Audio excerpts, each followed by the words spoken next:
কোরআনের সুর মাঝে শুনেছি যে নাম, আজানের সুর মাঝেও শুনেছি সে নাম। ও নাম শুনেছি আমি আমার হৃদয়, হে রাসূল নবীজি তোমায়, হে রাসূল নবীজি তোমায়। সবাই কেমন আছেন? যে আমাকে প্রশ্ন করলেন, আল্লাহ তাআলা তো আজকে আমাকে আপনার সাথেই বসে রেখেছে।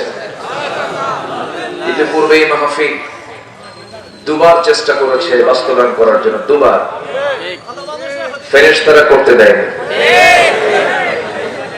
ফেরেশতা কেন বললাম? ফেরেশতা যেমন চোখে দেখা যায় না, এখন ওদেরকেও চোখে দেখা যাচ্ছে না, এই জন্য ফেরেশতা করে।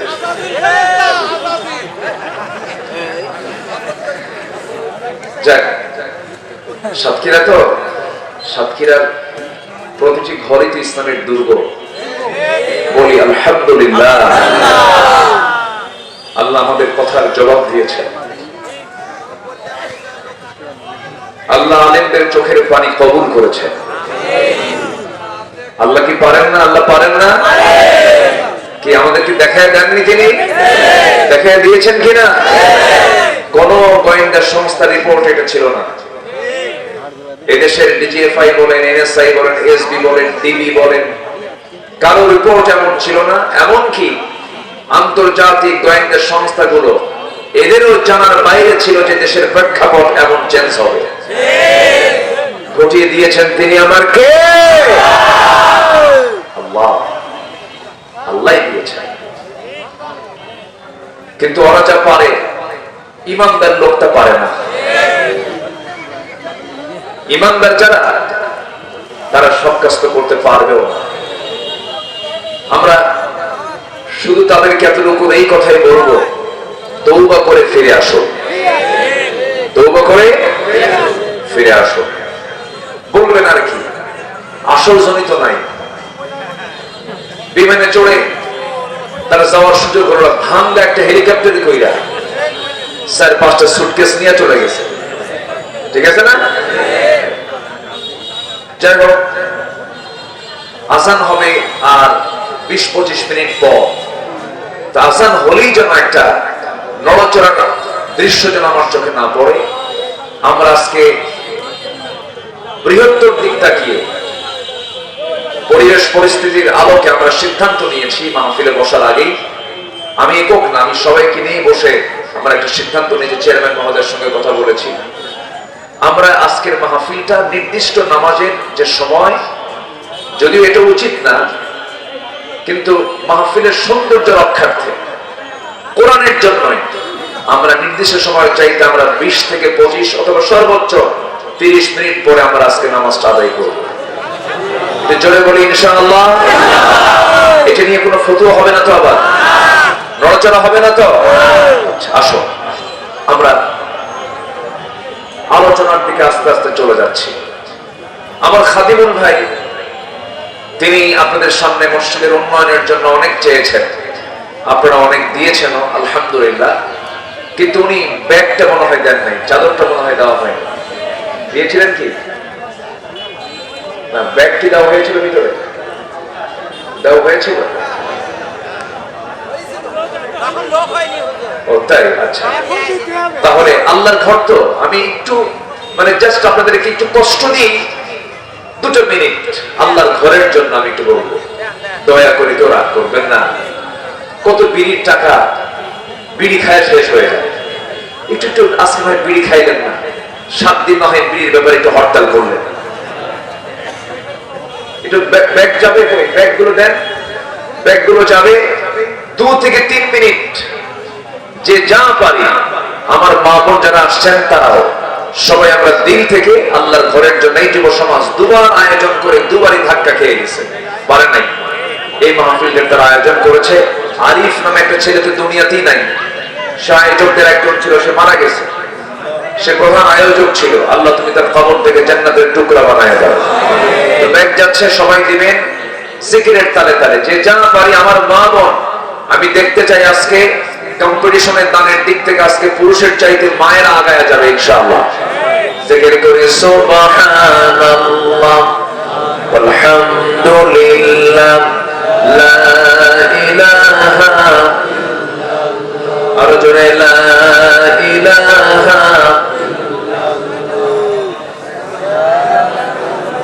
মহিলা প্যান্ডেলে যারা ভলেন্টিয়ার আছেন, খুব গুরুত্বের সঙ্গে মনোযোগ দিয়ে শুনুন। ব্যাগগুলো মেয়েদের মধ্যে দিয়ে দেন, মাদের দায়িত্ব দিয়ে। যে যা করে, আমার মা আপনার আঁচল থেকে আপনার মনের আশা কি, সেই আশাটাকে আগে মাথায় নিয়ে লালন করে নিয়ত করবেন, আগে দিবেন। পরে অবশ্যই এতগুলো মানুষের দান, এর সাথে আপনার দান মিশে যাবে। অবশ্যই আল্লাহ পাক দোয়া কবুল করবেন ইনশাআল্লাহ। তো যাচ্ছে ব্যাগ, সবাই দিবেন। আপনার যে কোনো সমস্যা নিয়ত করেন, নিয়ত করবেন আপনি, কবুল করবেন কে?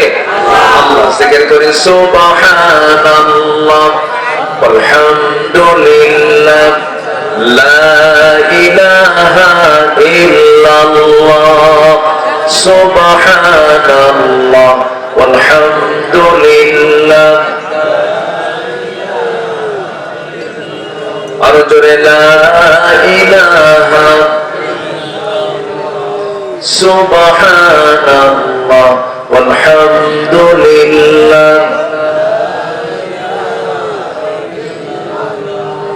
আর জোরে লা ইলাহা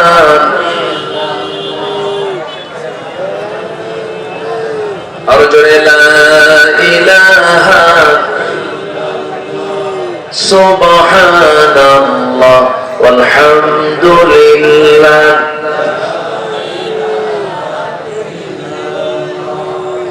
আর জোরে লা ইলাহা।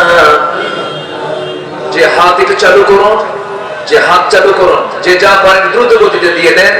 দিলেও দোয়া, না দিলেও দোয়া হবে, সমস্যা নেই। আরে ভাববেন না যে আমি দিলাম না, আমার জন্য দোয়া নাই। না, দোয়া আছে, সবার জন্য দোয়া। শুধু দোয়া করবেন আল্লাহ যেন এই যুব সমাজকে প্রতি বছর এই মাহফিল করার তৌফিক দান করেন। জেনে করি আল্লাহুম্মা আমিন। জি, আমরা যে যা পারি দিয়ে দেই। আর ভলেন্টিয়ার যারা আছেন, নিয়ে এটা নিজ দায়িত্বে, এটা আমানত মনে করে মাহফিল কর্তৃপক্ষের কাছে, কমিটি কর্তৃপক্ষের কাছে এটা হস্তান্তর করুন। আল্লাহ তুমি সবার এই যত্নে করা এই দানকে তুমি আল্লাহ সাইয়েদনা ওসমান, আলী, আবু বকর রাদিয়াল্লাহু আনহুম, এই সমস্ত সাহাবীদের দানের সঙ্গে তুমি আল্লাহ কবুল করে নাও। জোরে বলি আল্লাহুম্মা আমিন। আসুন, সময় যেহেতু কম, তো আমি এখন মূল আলোচনার দিকে আস্তে আস্তে চলে যাচ্ছি। আমার মা বোনদের ভিতরে কি যে হলো আমি তো জানি না। মা বোনদের যারা দান করেন নাই, তারা সবাই দিল থেকে দান করবেন বলে আশা করি ইনশাআল্লাহ। সম্মানিত ভাইরা, সম্মানিত হাজিরিন, আসুন আমরা এখন মূল আলোচনার দিকে যাই। আমরা যারা বিগত 2 বছর এই মাহফিল করতে দেননি, আমরা ওয়াল কাযিমিনাল গায়জ ওয়াল আফিনা আনিন নাস, আল্লাহ পাক বলেছেন যারা ক্রোধকে সংবরণ করে, যারা মানুষকে মাফ করে দেয়, আল্লাহ পাক তাদেরকে, আল্লাহু ইউহিব্বুল মুহসিনিন, আল্লাহ পাক মুহসিনদেরকে ভালোবাসেন। কিন্তু যদি এখনো ষড়যন্ত্রের জাল বিস্তার করতে চান, ক্ষমা কিন্তু হবে না। আসতে বলবেন না, জোরে বলুন ঠিক কিনা। সম্মানিত বন্ধুগণ, আমাদের হৃদয়ে অনেক ক্ষত আছে, এই জন্য কথাগুলো একটু বের হয়। এটাকে বিরক্তের চোখে মনে করলে হবে না। অনেক ক্ষত আছে। আমাকেই সাতক্ষীরাতে 2 বার ডিবি দিয়ে আমাকে ধরে নিয়ে সাতক্ষীরা এসপি অফিসে নিয়ে আমার সঙ্গে অমানবিক আচরণ করেছে। আমি বলিনি এগুলো, এই কথাগুলো আমি আগে বলতে পারিনি। আমাকে 2 বার ধরে আপত্তিকর নোংরা ভাষায় আমাকে এসপি অফিসে নিয়ে 2-3 দিন আটকিয়ে রেখে অমানবিক ভাবে মানসিক টর্চার করা হয়েছে, বিভিন্ন গালিগালাজ দেওয়া হয়েছে। মূল কারণ কি জানেন? মূল কারণ হলো আমরা কোরআন থেকে কথা বলি। কিসের থেকে কথা বলি? কোরআন থেকে কথা বলি। তবে আমার বিশ্বাস একটা ক্ষেত্র প্রস্তুত হচ্ছে, আগামীর দিন হবে কোরআনের দিন, আগামীর দেশ হবে কোরআনের দেশ। এই লাইন এই দিকে এগুচ্ছে আমার দেশ। আশা করছি জোরে বলি ইনশাআল্লাহ। জি, মেহমান দূর থেকে নিয়ে আসছেন, আগামী থেকে মাইকটাও দূর থেকে নিয়ে আসবেন।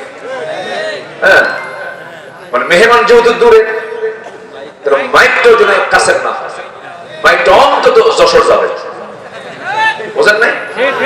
দূর থেকে নিয়ে আসবেন। তাহলে হয় কি, মানে তাদের দোষ না, যাদের এগুলো মাইক, তাদের যতটুকু ক্যাপাসিটি তারা ততটুকুই করবেন। আপনি যত দূরে যাবেন তত তাদের ক্যাপাসিটি, তাদের এটা ভালো। বড় মাহফিল করলে এই বিষয়টা একটু খেয়াল করতে হয়। তারা চেষ্টা করছেন যতটুকু, তবে এটা যথেষ্ট হচ্ছে না। কেন? তাদের ক্যাপাসিটি আছে। কখনো কি এই কি বলে কলারোয়া কি যশোর শহরের সমান হতে পারে? হবে না। খুলনা শহরের সমান হতে পারে?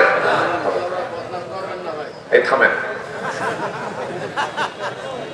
না, সম্মান তো অবশ্যই আছে। জি, সম্মানিত ভাইয়েরা, যাই হোক, আমি এখন আলোচনার দিকে যাচ্ছি। আমরা যারা বসে আছি, আমরা বিবেকহীন না বিবেকবান? ভালো করে বলবেন, বিবেকহীন না বিবেকবান? আল্লাহ তাআলা বিবেকহীনকে কোথায় দিবেন? কোথায় দিবেন বলেন? বিবেকবানকে জান্নাত দিবেন। বিবেকবান সেই যার মধ্যে ঈমান আছে। যার মধ্যে কি আছে? ঈমান আছে। আমি সূরাতুল রা'দ থেকে, রা'দ মানে হলো বজ্রপাত। বজ্রপাত দেখেন না, বজ্রপাতে মানুষ মারা যায়, যেটাকে এরাকে কি বলে? চড়কা। ওই যে মানুষ পড়ে যে মারা যায়, হ্যাঁ?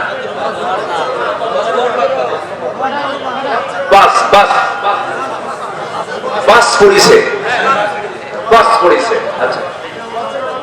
আচ্ছা, বজ্রপাত অর্থাৎ কিছু কিছু এলাকায় বলে ঠাডা লাগে, ঠাডাও পড়ছে, এরকমও হয়, এরকমও বলে। এক একটা এলাকায় এক একটা ভাষা আছে। আমি তো আপনাদের সঙ্গে পারবো না। কলারোয়া, সাতক্ষীরা, যশোর, এই ভাষা তো একদম বইয়ের ভাষা। বলি আলহামদুলিল্লাহ। আপনাদের শুধু শুধু আমি না, গোটা দেশের কোন জেলা পারবে না যেটা যশোর, কুষ্টিয়া, নড়াইল, মেহেরপুর, সাতক্ষীরার মানুষ যে ভাষায় কথা বলে, এই ভাষার সঙ্গে পৃথিবীর কোন বাংলা ভাষার মানুষ পারবে না। বলি আলহামদুলিল্লাহ। এটা আপনাদের জন্মগত দিক, এই এলাকায় জন্ম হয়েছে, এটা আপনাদের ভাষাটা সই। তো বজ্রপাত এই নামেই আল্লাহ পাক এই সূরার নামকরণ করেছেন। আকাশ থেকে বিজলি চমকায় আমরা দেখি। এই বিজলিটা আল্লাহ রাব্বুল আলামিন বান্দাকে দেখান। আল্লাহর ক্ষমতা আছে না নাই বলেন তো? মেঘের ঘর্ষণ হয়। আমি মেবি 2022 সালের শেষ দিকে আমি মধ্যপ্রাচ্যের কাতার থেকে, দোহা থেকে আমি ঢাকা আসতেছিলাম বিমানে করে। তো বিমানে চললে এরকম আমার কখনো মনে হয়নি। সেবার মনে হলো যে আচ্ছা, আমি যে মেঘমালা গুলো দেখতেছি, বিশাল মেঘমালা, ওই বিমানে চললে দেখা যায়, এগুলো কি ওজন আছে নাকি? এটা মনে মনে চিন্তা করলাম, আমার জানা ছিল না। পরে সার্চ দিয়ে দেখি কিউমুলাস নামে কিছু মেঘমালা আছে, যাদের ওজন হচ্ছে লক্ষ লক্ষ টন টন ওজন। আল্লাহু আকবার বলেন। আচ্ছা, কোনদিন কি দেখছেন কিছু মেঘমালা, কিছু মেঘখণ্ড ভেঙে পড়ছে? যদি ভেঙে পড়তো, মানুষকে বিল্ডিং বানাতো? বিল্ডিং বানায় লাভ কি? মেঘমালা যদি ভেঙে পড়ে, কোন বিল্ডিং এ টিকবে? টিকবে। আল্লাহ রাব্বুল আলামিন এই মেঘমালার যে ওজন আছে, আজ থেকে 1000 বছর আগে জানায় দিলেন, হুয়াল্লাযী ইউরীকুমুল বারকা খাওফান ওয়া তামআন ওয়া ইউনশিস সাহাবাস সিকাল। জোরে বলুন আল্লাহু আকবার।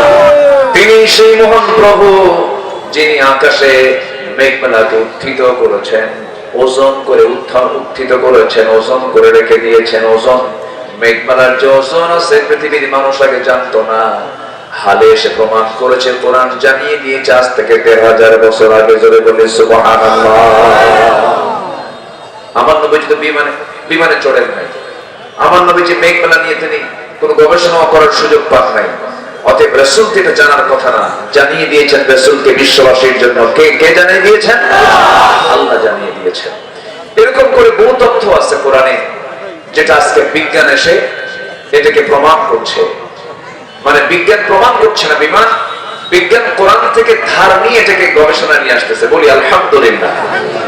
বিজ্ঞান তো কখনো কোরআনের ভুল ধরতে পারবে না, কোরআনই বিজ্ঞানের ভুল ধরে ফেলবে, এটাই স্বাভাবিক। কারণ কোরআনটা কার রচনা? কোরআনটা কার রচনা? আল্লাহর রচনা। যিনি আকাশ বানিয়েছেন, যিনি জমিন বানিয়েছেন, তিনিই কোরআন নাযিল করেছেন। জোরে বলে সুবহানাল্লাহ। সম্মানিত ভাইরা, সম্মানিত বন্ধুগণ, উলুল আলবাব, এটা কি বলা হলো বিবেকবান। আল্লাহ তাআলা বিবেকবান বান্দা কারা, তাদের একটা চিত্র সূরা রাদের মধ্যে করে দিয়েছেন। যদি বিবেকবান বান্দার গুণের মধ্যে যদি আমাদের গুণ যদি মিলে যায়, তাহলে ভাববো যে আমরা জান্নাতে যাচ্ছি। জোরে বলে সুবহানাল্লাহ। 9টা গুণ, যার মধ্যে 9টা দিক থেকে যাবে, 9টা বৈশিষ্ট্য থেকে যাবে, সে হচ্ছে বিবেকবান।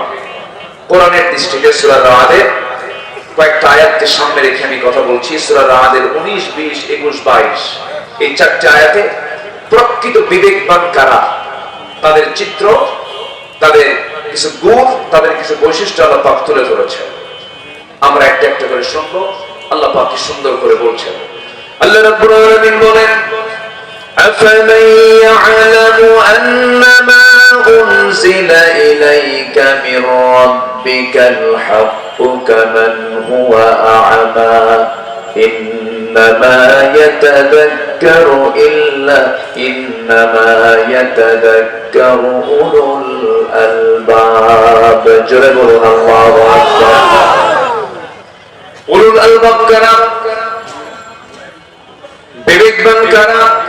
উলুল আলবাব হল আরবি শব্দ, যার বাংলা হচ্ছে বিবেকবান। বিবেকবান কারা? যাদের মধ্যে 9টা বৈশিষ্ট্য খুঁজে পাওয়া যাবে। নাম্বার 1 হলো আল্লাযীনা ইউফুনা বিআহদিল্লাহি ওয়া লা ইয়ানকুদুনাল মিসাক والذين يصلون ما أمر الله به أن يوصل ويخشون ربهم। জোরে বলুন আল্লাহু আকবার। জোরে বলুন আল্লাহু আকবার। আমার বন্ধুগণ, নাম্বার 1 হলো যে সমস্ত লোকগুলো আল্লাহর সঙ্গে কৃত ওয়াদা যারা পূরণ করবে, যারা অঙ্গীকার যারা পূরণ করবে।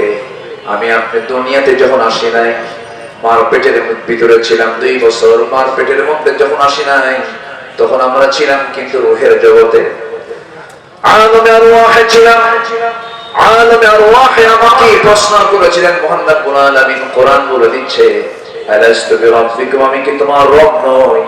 সেই রূহের জগতে আমি স্পষ্ট ভাষায় জানিয়ে দিয়েছে, হ্যাঁ তুমি আমার রব। ক্বালু বালা। যদি আজকে আমাদের দুনিয়াতে মনে নাই, কিন্তু এই কথা বলেছি শতভাগ সত্য জানিয়ে দিয়েছে কোরআন। বলেছে কিনা?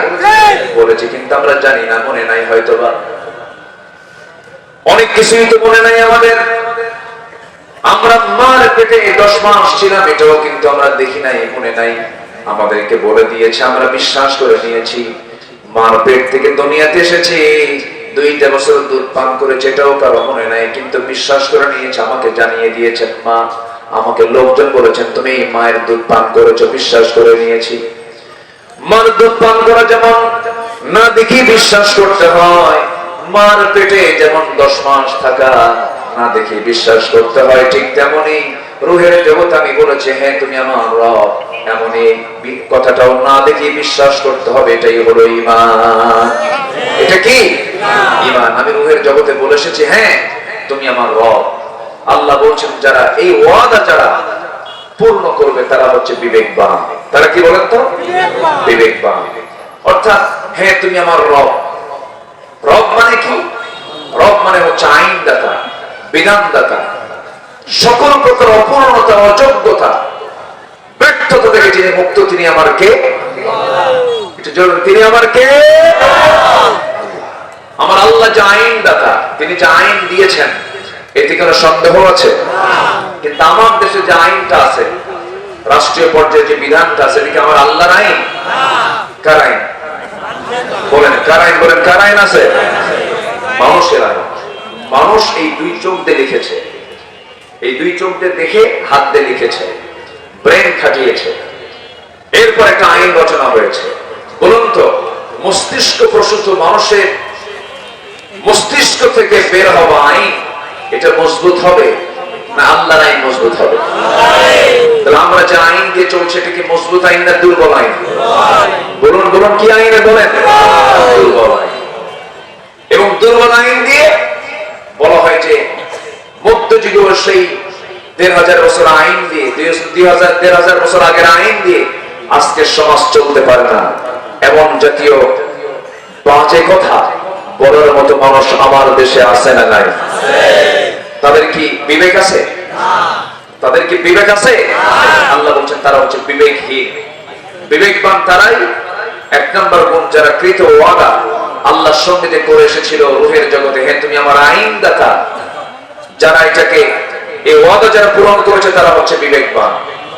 এখন বলি আপনাদেরকে, একটু মন খারাপ করা যাবে না, আমার আল্লাহর আইন ছাড়া যারা অন্য কোন আইনকে বিশ্বাস করে যদি কেউ নামাজ পড়ে এটা ভণ্ডামি ছাড়া কিছু না। আজকে বলেন না, জোরে বলুন ঠিক কিনা? আল্লাহর আইন বাদ দিয়ে অন্য আইন মানে এদিকে নামাজ পড়ে, এদিকে হজ যায়, ওর সুবিধা মতো সে ইসলামকে মানতে চায়।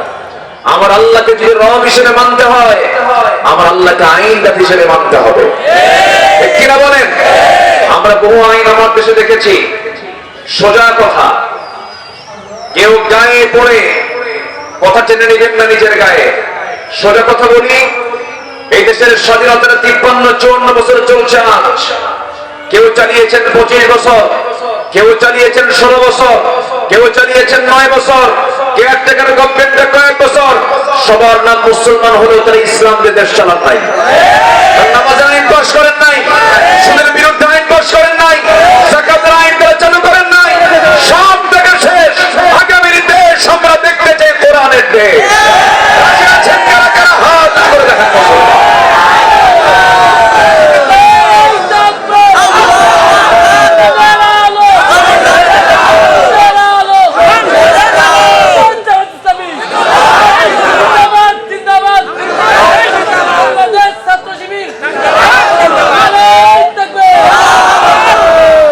তাফসীর